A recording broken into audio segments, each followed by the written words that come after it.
Kansas City agency has been relatively quiet for the Kansas City Chiefs, and honestly, for most of the league as well. But even on a slower news day, there's still plenty to break down.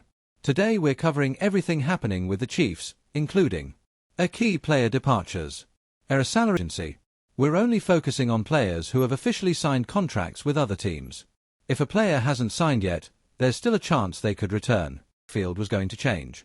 Pacheco had an incredible start to his career and was a major contributor during the Chiefs' back-to-back Super Bowl runs. His rookie season especially was phenomenal. So Chiefs Kingdom, let's show some love. Drop pop in the comments to thank Isaiah Pacheco for everything he did in Kansas City. Jalen Watson.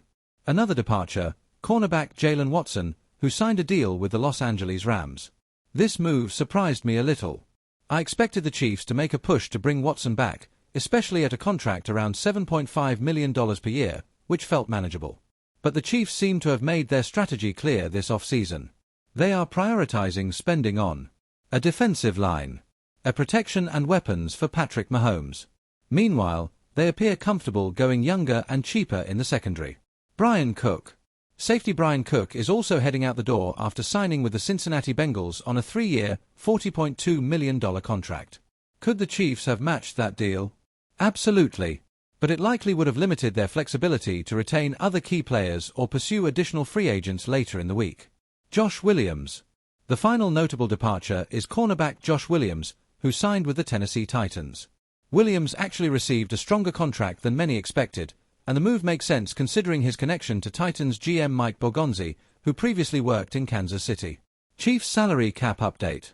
Now let's talk about Kansas City's current cap situation. Right now, the Chiefs are estimated to have around $9 to $10 million in cap space. The reason this number isn't exact is because we're still waiting on full contract details for several recent signings, including a Kenneth Walker, a Alohi Gilman, Tia Tart Kiu's Tonga-type depth deals, a re-signing of Tyquan Thornton. Once we know the exact structures of those deals, the cap number will become clearer. But for now, $9 to $10 million is a reasonable estimate. Potential cap moves. The Chiefs can also create more space through contract restructures. According to earlier discussions from GM Brett Veach, Kansas City could create up to $60 million in additional space if necessary. 3 potential restructure candidates include a Trey Smith, a Creed Humphrey, a Chris Jones.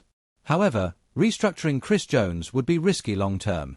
It might create about $22.5 million in space, but pushing that money down the road could hurt the team later. Instead, restructuring Smith and Humphrey seems much more likely, and that could easily free up $20+ million.